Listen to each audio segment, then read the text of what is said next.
Thank you so much for coming. I'm Kathy Hawks, and I have the privilege of leading the external relations team here at Sloan. We'd like to welcome all of you here tonight and thank our Dean Circle donors for joining us. The Dean Circle actually supports our amazing faculty and research and our amazing students through unrestricted giving to the school, so thank you so much for being here. I won't do the long introduction of Professor Barnett tonight, but you can imagine that his nearly 50-year history here at the school would be a very long introduction. We are taping this tonight as Professor Barnett's wife, Harriet, couldn't be with us, but we all extend our welcome to her as well as a pillar of this community. Over his 50 years here, Arnie has been honored by 14 occasions of outstanding teaching awards, which is just a true testament to all of his teaching here. He is the George Eastman Professor of Management Science and Professor of Statistics here at MIT Sloan. He received his PhD in 1973 at MIT and has been recognized by many US presidents and many US news outlets. Tonight, he'll be sharing research with us analyzing the current structure of the US Electoral College. And without further ado, please join me in welcoming Professor Arnie Barnett.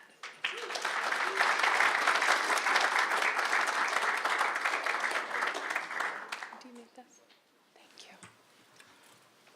Well, thank you so much, Kathy, and thank you, ladies and gentlemen, for being here. You know, I must say I was a little bit nervous as I went around the room a little earlier because sometimes these days I have a student who come up and say, "You had my mother in your class." And so I'm dreading the possibility that one day someone's going to say, "Oh, my grandma says hi." But it's a pleasure to see you. You know, when in circumstances like these, I remember the line from Hello, Dolly. "It's so nice to have you back where you belong." It's wonderful to have you here. I started looking over the description of the people who would be attending, and as I saw what they were doing and et cetera, I thought I have to stop doing this because I'll get very nervous when I see the wide range of things you're doing and how important you are to the community. Certainly an enormous source of pride to the Sloan School, and what you do individually as well as your networking that you do. I've learned that word. you know, it is so important, not only in terms of in its own right, but in terms of what the Sloan School means to the world. So it's an honor, and I humbly accept it, to talk to you tonight. What I'm going to talk about in the next 3 hours and 55 minutes is what I call, let me see, is this working? 2 miracle cures for election woes. Notice that miracle cures is in quotes. I'm not really suggesting they are miracle cures, but they reflect one of the lines I'm thinking about. And one of the wonderful things about the Sloan School is that faculty have a certain degree of autonomy in deciding what they think is important and what they want to work on. In other words, if it were a really rigid definition of a business school, you might say that talking about politics, as I will tonight, is outside the immediate domain. But I think management is very broadly defined here.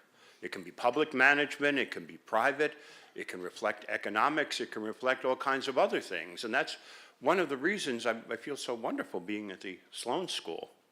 Anyway, what I'll talk about, I'm going to talk about 2 topics. One of them I presumptuously talk about as a cure for the Electoral College, the other a cure for gerrymandering. And these are 2 issues that are very much in the news these days. Not a day passes, it seems now, in which you don't have someone suggesting that the Electoral College should be abolished in favor of a popular vote. Okay, and I'd like to talk a little bit about that. In particular, is it possible we can come up with a compromise about the Electoral College that might make lots of people happy? Obviously, there are those who defend it, and there are those who oppose it. It is well known that the Electoral College result and the popular vote diverged in 2000 and 2016. In 2000, the popular vote went to Al Gore, but the election went to George W. Bush. In 2016, President Trump won, and even though Hillary Clinton had gotten about 3 million more votes in the popular vote count. So these are two recent elections in which there was a reversal of the popular vote by the Electoral College. In fact, there was another occasion in 2004 when we came very close to having that reversal. If 1 in 90 people who voted in the state of Ohio had voted for John Kerry instead of George W. Bush, John Kerry would have won the presidency, even though George W. Bush had 3 million more popular votes. So you could say it's happened 3 times in the last elections, and under the circumstances, there's a lot of discussion about what we might do about it. So now, in the spirit of, what is the MIT slogan? Mons Humados, or Hansel and Gretel. There's some sort of a, some Latin expression for what's special about MIT. But anyway, let's talk practically. I'm not here to talk to you about ideology. Is there possibly something that might satisfy a lot of people? Or are there changes to the presidential election rules that might make almost everyone happy? So let me advance a proposal, okay? You don't have to like it, but if you don't like it, be quiet, okay? The proposal is that we retain the Electoral College as it is, and don't forget, in the Electoral College, each state's representation is its number of members in Congress. So that's the 2 senators that every state has, plus the number of representatives. So the minimum number of members of the Electoral College for a state is 3. The maximum number, I believe, is 55 for the state of California, okay? So we retain the college as is, and I'll discuss that more soon, in terms of how many electoral votes it has. But instead, allocate the state's popular votes in direct proportion to the state's popular vote spread. So let me give an example. Is there anyone here from Connecticut? No, so that, oh, there's someone in the back from Connecticut. That's good, so I can continue my talk. But anyway, like in 2016, Connecticut had 7 electoral votes. Hillary Clinton won 54.6% of them. Donald Trump won 40.9%. Other candidates, third-party candidates, won 4.5%. So using arithmetic, we would say that under this scheme of proportionality, Hillary Clinton would have gotten 54.6% of 7, which is 3.82. Donald Trump would have gotten 2.86. The remaining candidates would have gotten 0.32. And let's assume that same rule applied in every one of the 51 states. That includes, by the way, the District of Columbia, which does have representation in the Electoral College. Now, what would the rule be? The candidate with the highest number of equivalent vote shares, meaning sum up each state the number of electoral votes times the percentage, if we add it up, whoever has the largest number wins, even if that quantity is below 269. There are 538 electoral votes in total, and 269, of course, is half of that.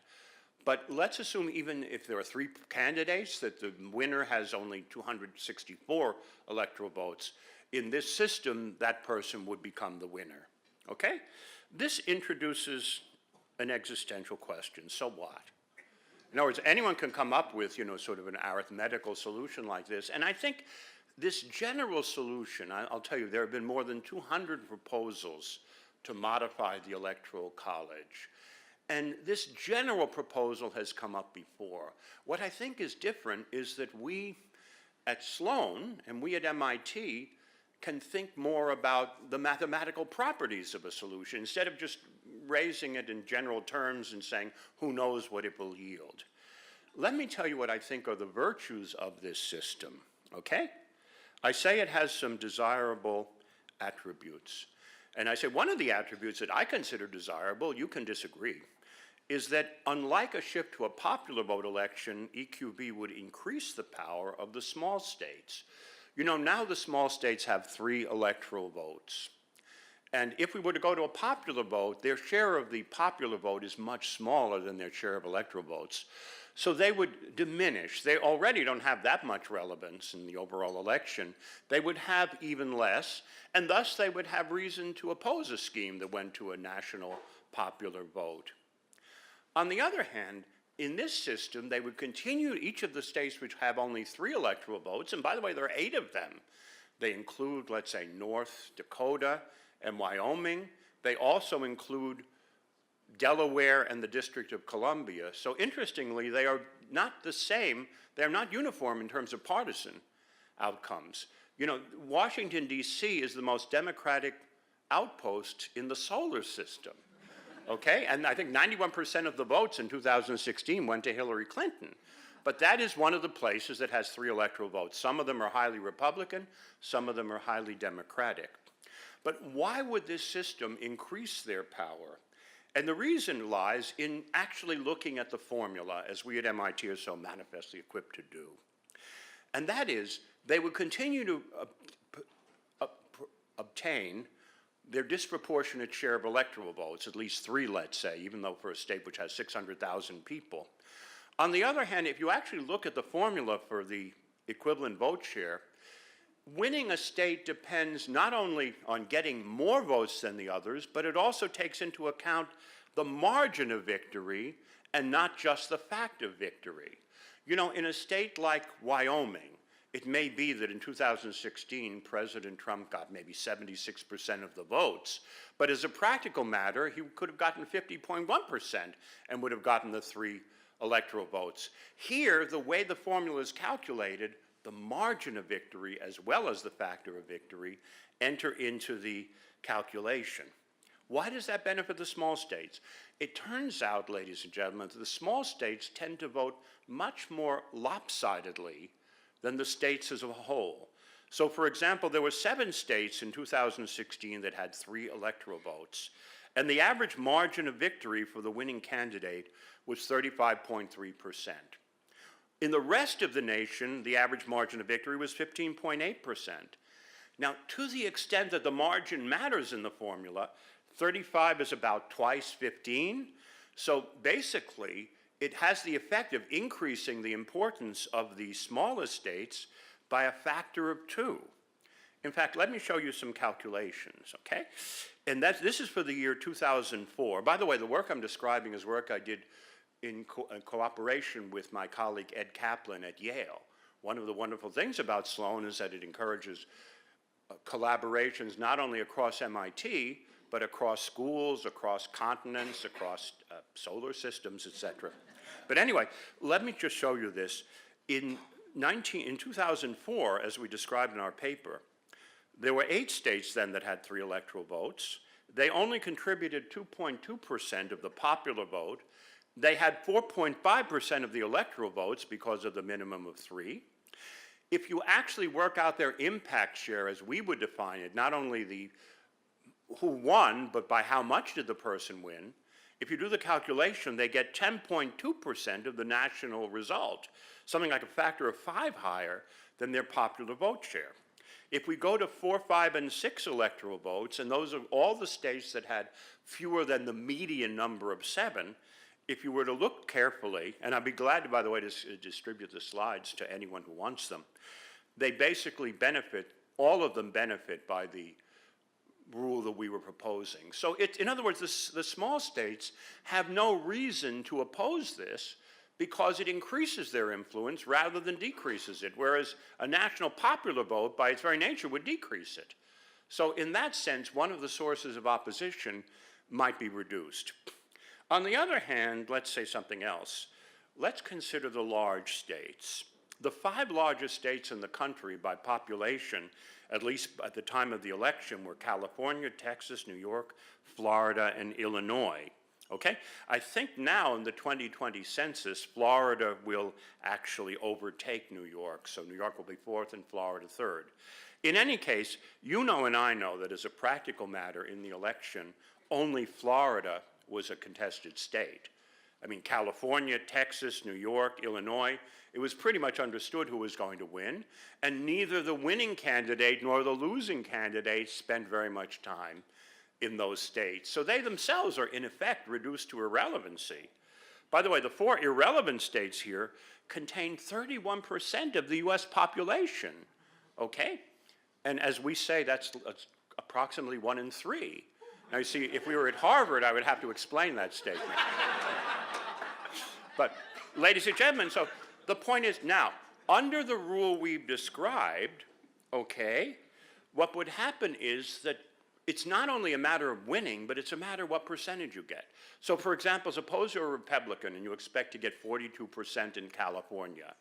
If you can push that up to 44%, given that California has 55 electoral votes, that gain of 2 percentage points is equivalent to gaining 2 points in 6 middle-sized states.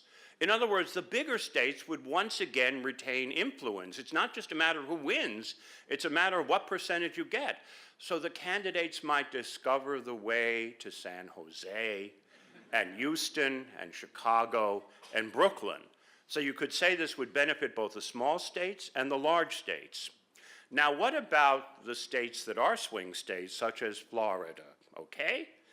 Here I would argue the following, that for these states that are really very close, it would all but eliminate what is arguably the worst consequence of the winner-take-all rule. You know, in a state that's very close, and I think of Florida in 2000, there were more than 6 million votes cast. The official tally, which is bitterly disputed by some, is that the Republicans won by 537 votes. In other words, it was essentially 50-50. Under this formula, what I've described, a tie would be treated as a tie. In Florida in 2000, the Democrats would get 50%, the Republicans could get 50%. There will be no net gain for either party there. In other words, instead of anointing half the state and exalting it above the other half, we'd say if the state is really divided right down the middle, maybe the most reasonable way to describe what happened there is to have the state abstain. Now, I'm not sure the people in Florida would believe that, and we'll talk about that more later, okay? But in any case, some of the agony about winner-take-all rule, and by the way, do you know how the Electoral College works? I should tell you. Each state has a number of electors equal to its number of members of Congress. Most states have the winner-take-all rule. Whoever gets the majority of votes gets all the electoral votes. 2 states, namely Maine and Nebraska, deviate from that in that they have 2 congressional districts, and the winner of each district gets the vote for that district. So it's possible, for example, that, and I think it happened in 2016, that in Maine, one of the congressional districts went for Hillary Clinton, the other went for Donald Trump. So in other words, it's not required that they do winner-take-all, but in practice, 49 out of 51 do that. But in any case, the EQB, when you have a tie, it treats it as a tie. Another advantage, I think, is that there'd be no danger that the election would go to the House of Representatives where the president will be chosen under bizarre rules. Did you know, ladies and gentlemen, if no candidate gets at least 270 votes, if you get a 269 tie, or if because of a third party no one gets 269, it goes to the House of Representatives. You might say, well, what's wrong with that? Every state has 1 vote in the selection of the president in the House of Representatives if there's a tie in the Electoral College. So that means that Wyoming would have the same weight as California, even though California has 45 times as many people. So I consider that sort of a bizarre rule, but that's what would happen. This would not happen under the EQV proposal because it's inconceivable that 2 candidates would have the same vote share to 11 decimal places, okay? Now, another thing, though, is interesting. If you actually look at it, and as I've done with my colleague Ed Kaplan, we said, well, let's look at the results under this system and compare them to the popular vote results, okay? And we did that for all elections between 1960 and 2004. What a calamity that I remember all of these elections, okay? I remember Nixon versus Kennedy, etc. But in any case, ladies and gentlemen, the average difference between the popular vote split and the vote split under this scheme was 2/5 of 1 percentage point. In other words, as a practical matter, it's very, very close to a popular vote election. It still allows for the slight extra weight of the smaller states. But still, if you actually look at the results after all is said and done, and we at MIT are very practical, right? It's essentially the same thing, a factor of 50 closer to the popular vote results than the Electoral College. Now, another thing, though, whenever you propose something like this, I imagine people say, and indeed they've said to us, look, you're liberal Democrats, and you're trying to come up with your fancy scheme to come up with an excuse for Democrats to win when they actually lost, okay? In fact, Ed and I had an editorial in the Los Angeles Times not long ago after the 2016 election, and you know they have the comments later on, and one of the comments was, go back to the faculty lounge, eggheads. So, but ladies and gentlemen, the system does not have a partisan bias. If you actually applied it in 2000, where the vote was really very close, it would have declared George W. Bush the winner. In 2016, it would have awarded the presidency to Hillary Clinton. So it's not the kind of scheme that automatically favors one party over the other, okay? So where are we, I'd say? I'd say this scheme would give popular votes advocates, in some sense, 98% of what they want, because it would be that much closer to a popular vote. And it would give those who want to uphold the power of the small states more than 100% of what they want. It would not only preserve their slight advantage, it would increase it, roughly double it. And it pays real respect to the big states. So it no longer is the case that New York, California, Texas, and Illinois are viewed as a foregone conclusion. But is that enough for it to get serious consideration? Well, I don't know. There are lots of practical problems. One of them is, if it's really going to work, all states have to participate.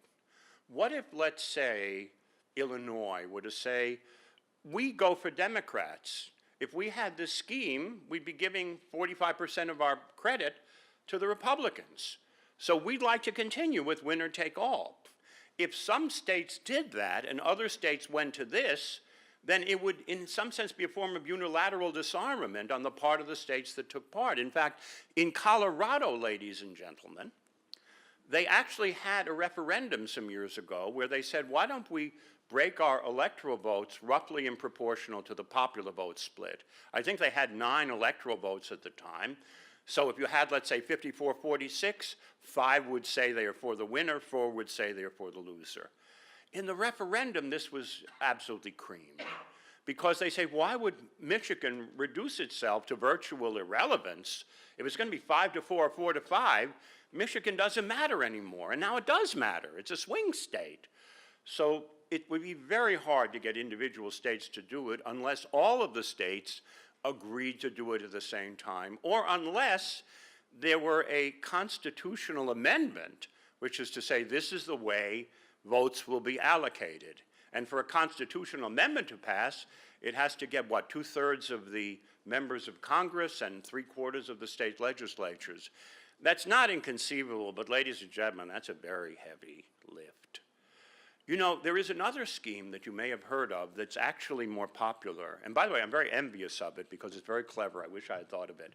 Have you heard of the national popular vote? The idea here is that states would commit to giving all of their electoral votes to the winner of the national popular vote. And if you get enough states to sign up for that, to cover more than 270 electoral votes, then that effect transforms the election into a popular vote election. This is taken, it's a very clever idea. As I said, I wish I had thought of it. If I haven't thought of it, naturally I have to denounce it. But in any case, ladies and gentlemen, I think, if I may say it, it's going nowhere. The only states that so far have gone along with this are Democratic states, because they perceive that the Electoral College benefits the Republicans. Republican states are not doing so. In fact, Arizona, which you know is sort of a swing state, but it's toward Republicans, at one point it was saying it would go along with the national popular vote. And then after the 2016 election, they said, you know, we've changed our minds because we realize that would mean we were not following the regular electoral college. as if they had never thought of that before the election. The point is, ladies and gentlemen, that I think obviously all of the calculations, and I know some of you work on politics, I assume all of the calculations about the 2020 election are based on the continuation of the Electoral College as we have it. So yes, we can advance a proposal that I believe would be better, but I think we have to understand there are some realities that work against it. But that isn't a reason not to try. I mean, I think one thing one can do is try to talk, let's say, you go to talk to the representatives in Congress, and we have some, I'm not talking about political views, but if you talk to someone like Elizabeth Warren, who is analytical, she'll think about it, or Senator Markey, or some of the others, so I don't know what they would think, but still, this is very much an uphill fight, okay? Now, speaking of uphill fights, let me talk about gerrymandering. And I think, are you familiar, ladies and gentlemen? The idea is that the legislatures in certain states may set the boundaries of election districts so as to benefit those parties, with the result that their share of the seat share that they win in the state assembly or in the Congress is far greater than their actual vote share, okay? And this has been discussed a great deal lately. Does gerrymandering exist? Oh, sure it does. Here, I want you to see my favorite gerrymander district. This, ladies and gentlemen, is the 7th district in the state of Pennsylvania, the Commonwealth of Pennsylvania. Okay, it sort of looks like, what, a Rorschach blot? You know, the kind of thing you would see in a psychological test. What does this mean to you? It's not intuitive how the district boundaries got this way, you know, based on neutral criteria. So, of course there's a case where there's gerrymandering. In fact, in North Carolina, ladies and gentlemen, anyone here from North Carolina? Oh, I can say anything I want. Anyway, in North Carolina, the Republicans and Democrats statewide get about the same share of the vote. But now 10 of the 13 congressional districts routinely go to the Republicans. And one of the Republican leaders in the state Senate says, the reason we have a 10 out of 13 split in this case is that I couldn't figure out a way to make it 11-2. Okay? So there's no doubt that gerrymandering exists, but what are you going to do about it? Well, one of the things I'll tell you is reducing the effects of gerrymandering is easier said than done. Now, there's a proposal that has come out of the University of Chicago that has been introduced into the Supreme Court proceedings on this subject, involving something called efficiency gaps. And I must say that Chief Justice Roberts of the Supreme Court described this analysis as, quote unquote, sociological gobbledygook. Now, let me say, being diplomatic, this characterization may be too harsh. But, ladies and gentlemen, this, which was central to a Supreme Court case recently, is, in my judgment, not an exemplar of clear thinking. And that's what we try to excel in at MIT. So let me tell you what happens in the efficiency gap. The efficiency gap is based upon the notion of wasted votes.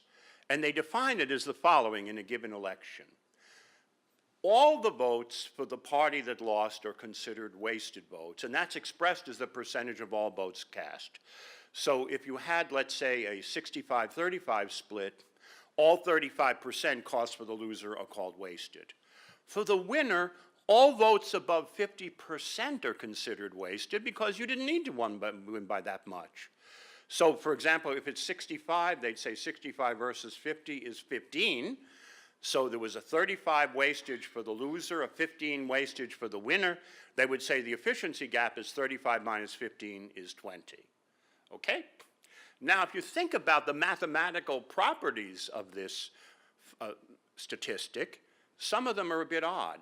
Let's suppose the winning party gets 75% of the votes in a district versus 25% for the losers.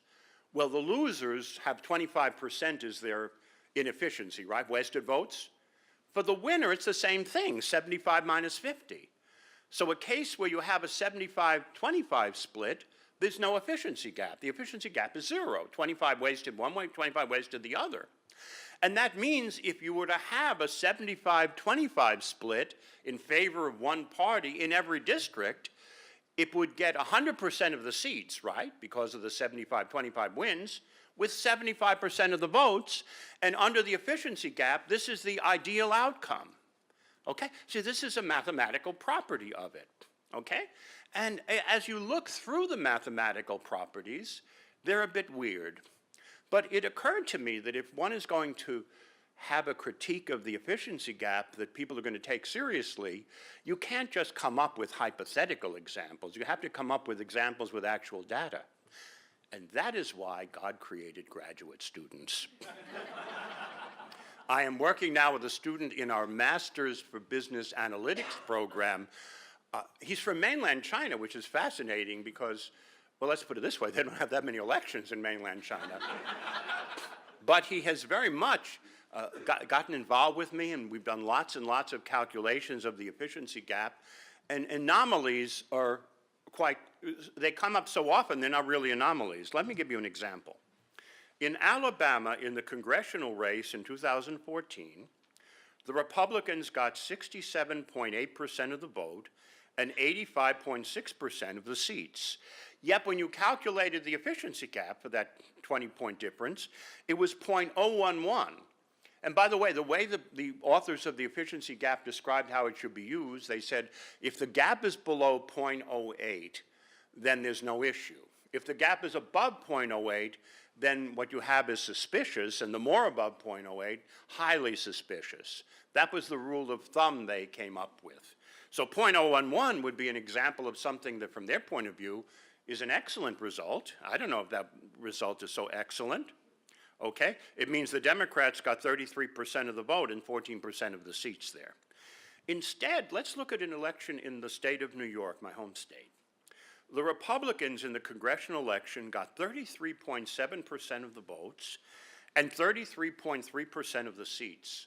And by the way, if you have to round up to the nearest integer in terms of the winning, you can't get closer to 33.7 than a 33.3 split. You couldn't have gotten closer.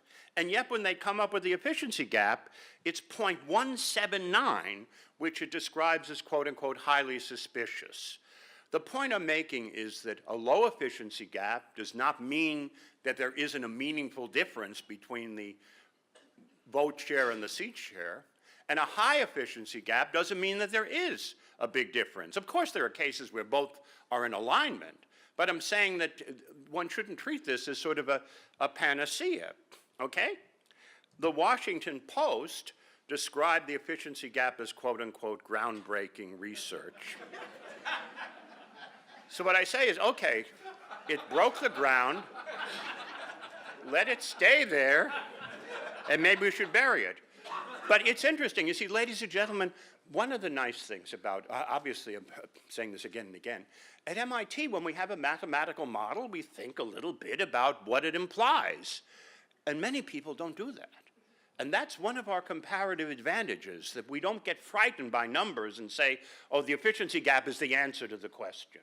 Because, as I said, the mathematics shows that it's not. Here is an alternative proposal. It is possible you will think it's very foolish, but let me make the case for it, and then if you still think it's foolish, again, you will be silent.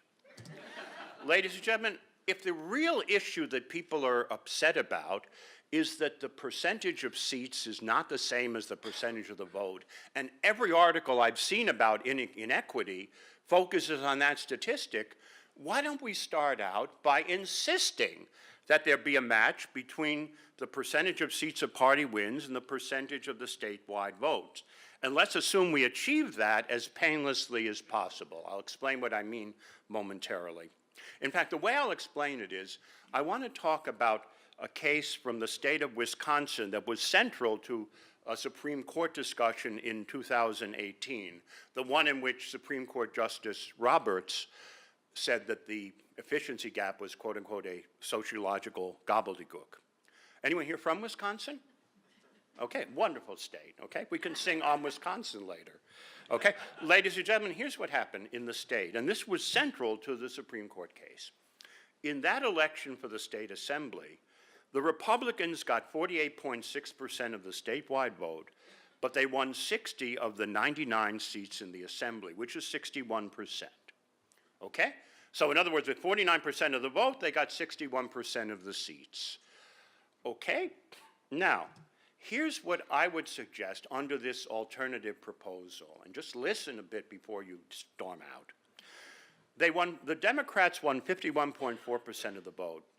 So if they were going to get a seat share equal to 51.4%, that would be 51 out of 99, okay? Just mathematically. How would they get 51 out of 99 when they only won 39 of the districts? Well, here's what would happen. The 51 districts they won, notice that word is in quotes, would consist of the 39 that they won outright and 12 districts in which the Republicans won, but the Democrats were the closest runners-up. The other 48 would go to to Republicans. In other words, that's how we'd get the 51-48 split, okay? In other words, in 12 districts, let me be very clear, I'm saying even though the Republicans got more votes, the Democrats would get the district. And look, is that an attractive aspect of the scheme? Of course not. But let's do a little bit of arithmetic, okay? Let's go back to 2012 in Wisconsin. In that election, 2.7 million people voted. And by the way, third-party votes were negligible, so it's basically Republican, Democrat. Now, 61% of 2.7 million is 1.58 million, okay? So in other words, if it really, in an ideal world, if the Republicans are going to get 61% of the seats, they should have 61% of the votes, and mathematically that would be 1.58 million.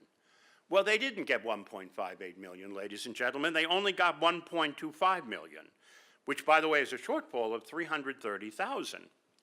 One way of looking at that is to say that in some sense, 330,000 votes cast for Democrats were effectively credited to Republicans. In other words, if you believe they should have had 1.58 million votes to get 61%, and they only had 1.25 million, then the gap is votes that were reversed. Now, that's one statistic I want you to bear in mind. But you say, in the scheme I'm describing, the Democrats will be declared the winners in 12 districts that the Republicans actually won. And wouldn't that mean that certain Republican votes were getting reversed in that district? In other words, aren't you just basically taking one source of inequality and replacing it with another? To which the answer is, be quiet. Yes, there would be reversals, but at least let's talk about how many reversals there would be. Okay? Yes, but how many? Okay? I want you to consider District 50 in Wisconsin. And I looked over the results, and luckily, ladies and gentlemen, for someone as old as I am, the web is really, it's extending my lifespan. Because how else would I know what's going on in individual districts in Wisconsin? But now I can sit up in bed and see the numbers, okay? Okay, there's no point in sleeping when you can see the numbers from Wisconsin. Ladies and gentlemen, in the 50th district, the Republican got 12,842 votes, the Democrat 11,945. In other words, the Democrat lost by 897 votes. If half of those lost votes, namely 449, had been reversed, Republican votes, she would have won. And by the way, the she, I'm not just using that as a pronoun, it was a woman who was the candidate for the Democrats. So in other words, yes, it's a reversal, but it's only kind of a slight reversal. The Democrats got 48, 49% of the vote. It's not the same as reversing a 92 versus 8. Of the 12 districts in which I would reverse the outcome in the interest of getting the statewide match, there were a total of 7,702 Republican votes being reversed. Okay, that's not good.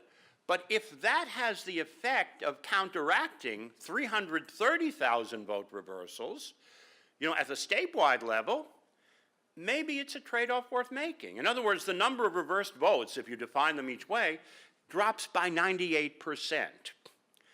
I've done, with the help of my student, I've looked at many different elections, and this pattern is not unique to that particular race. Here are just some of the districts where there is controversy and the accusation of gerrymandering.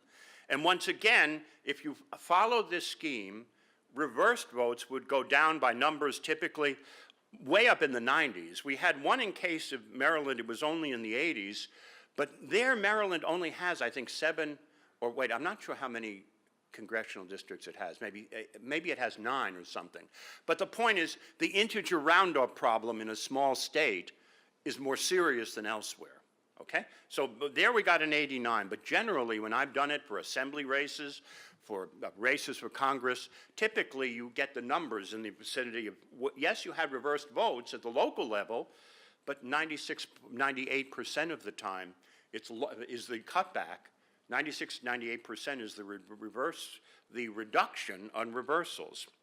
And I have a surprise. Is there anyone here from California? Okay. Yeah, I know tonight this is mostly, oh, hi. Hi. Mostly New Englanders.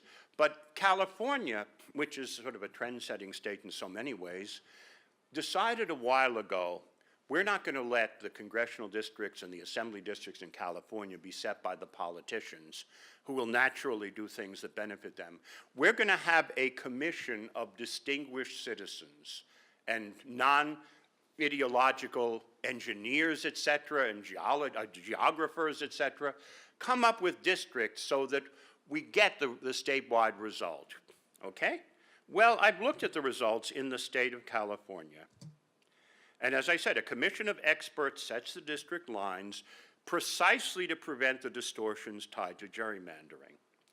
Well, I'll tell you some of the results. Here's one result. In 2016, the Democrats got 55% of the votes for the assembly and 67% of the seats, meaning that 662,000 Republicans had their votes reversed. 67 versus 55, a difference of 12. That's the same difference we saw in Wisconsin, in a state that is viewed as the poster child for gerrymandering. And by the way, if you look at other results from California, as I have, they're even worse than this. You have a 58 versus a 74, I believe, in the congressional districts. So here, the point is that the idea that setting an expert commission to end the effects of disproportion and lopsidedness, it didn't work in the place that started it. In the elections in 2018, a number of states voted to have commissions like this revising the district lines. Well, I wish them luck, but their predecessor in this regard was not able. It's a very difficult thing to do.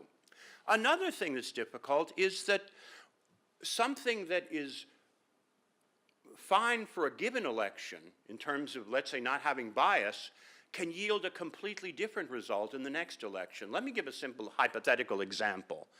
And law professors love hypotheticals. Let's suppose you have a state where in half of the districts it's a 51-49 for Democrats, and in the other half it's 51-49 for Republicans. Well, that's really balanced, right? Each state has wins half the elections, et cetera. If you computed the efficiency gap, it would be 0.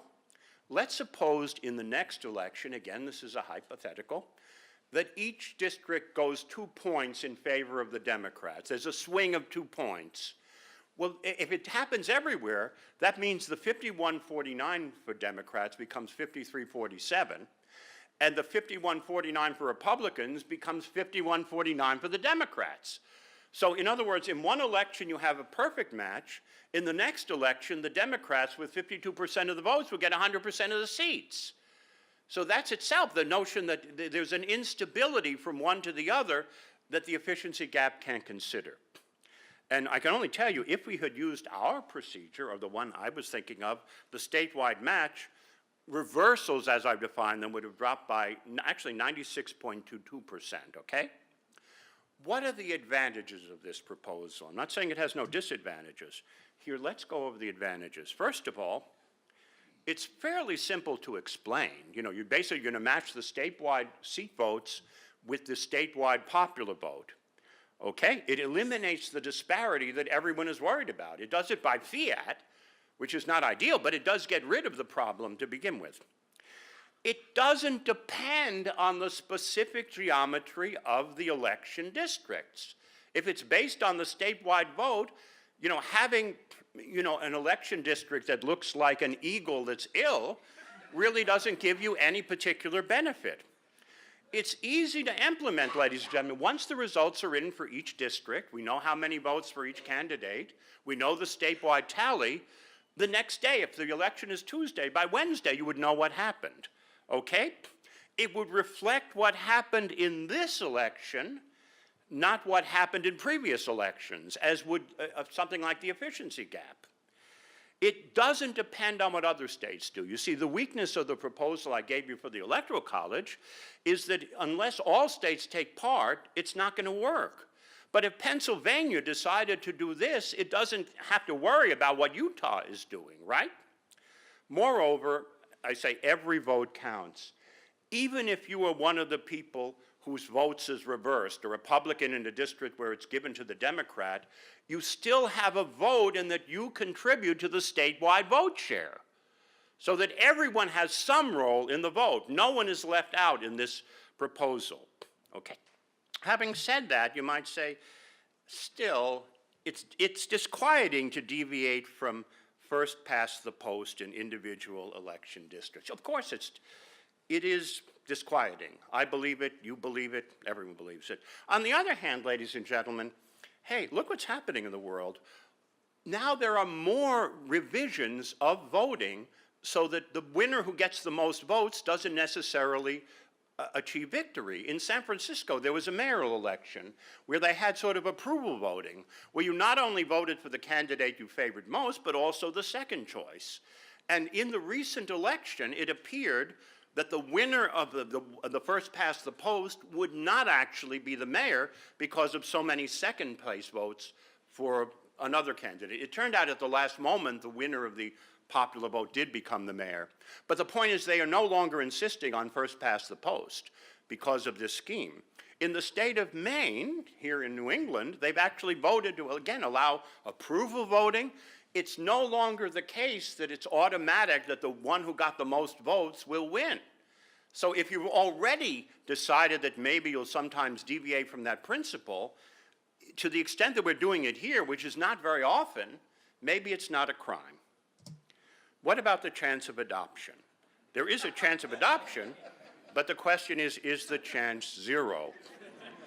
I think what one has to do, ladies and gentlemen, this is something that's, by the way, not at all natural for academics, is to try to interest people who might be able to move things politically. For example, Eric Holder was the Attorney General under President Obama, and now he himself is head of a commission that is interested in electoral college votes, it is interested in gerrymandering. What I hope to do, I don't know whether it'll go anywhere, is to contact him and say, can we at least sit down and talk about this? Okay? Whether, that's not necessarily the case that he will sit down, although the fact that I have the identification with MIT, this is such a wonderful brand, ladies and gentlemen, that we share. Maybe it will work. One has to try.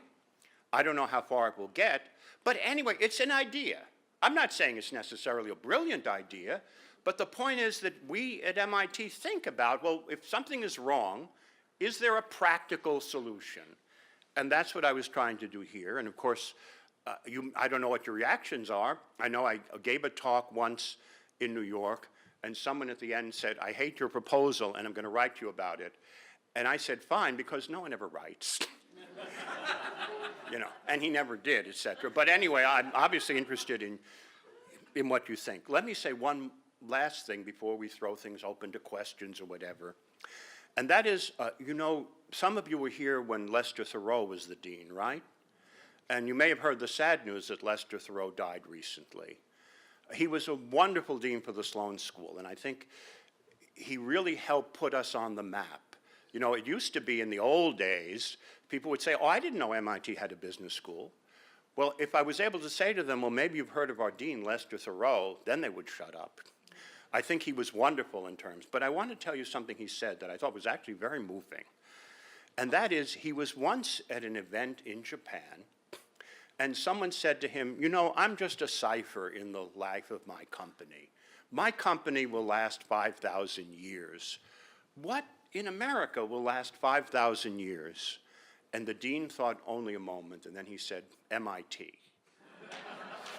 And ladies and gentlemen, so I think it was a very nice response, and then I think he had a toast to MIT 5,000 years from now. Now, not all of us are worried about 5,000 years from now, but ladies and gentlemen, it's wonderful that we're here at MIT. It's wonderful that we're here at the Sloan School. It's wonderful that you joined us tonight. Thank you again. It's so nice to have you back where you belong.